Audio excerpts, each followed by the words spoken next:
রাউজান উপজেলার 90 দশকর ছাত্র দলের উদ্যোগে 5 এপ্রিল রবিবার নগরীর একখান হোটেলত রাউজান উপজেলা ছাত্র দলের সাবেক সভাপতি শেখ মোহাম্মদ জসিমউদ্দিনের সভাপতিত্বে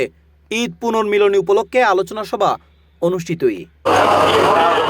সাবেক সভাপতি আব্দুল মান্নান মনি ও রাউজান উপজেলা ছাত্র দলের সাবেক সভাপতি ওমর ফারুকের যৌথ সঞ্চালনায় প্রধান অতিথি হিসেবে এ সময় উপস্থিত আছেন উত্তর জেলা যুব দলের সভাপতি হাসান মোহাম্মদ জসিম।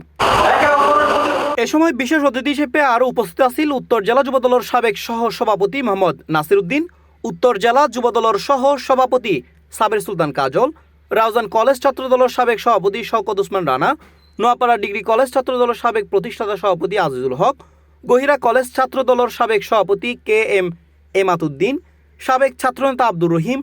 গহিরা কলেজের সাবেক জিএস শাহিদুল মুস্তাফা, নোয়াজিশপুর ইউনিয়ন বিএনপির সভাপতি Muradur Rahman Babar, M Enam N A Babul সহ আরো বহুত কেউ। আরা ইউন মধ্যে একত্রিত দিই আর 90 দশকের মধ্যে যারা ছাত্র দলের নেতৃত্ব দিই আর যারা ছাত্র দল গজি তারা ব্যাকুণরে একত্রিত করে পেলাই আজ পুনর্মিলনী অনুষ্ঠান আর ঈদ পরবর্তী ব্যাকুণ এই মধ্যে ঐক্যবদ্ধ এবং আরা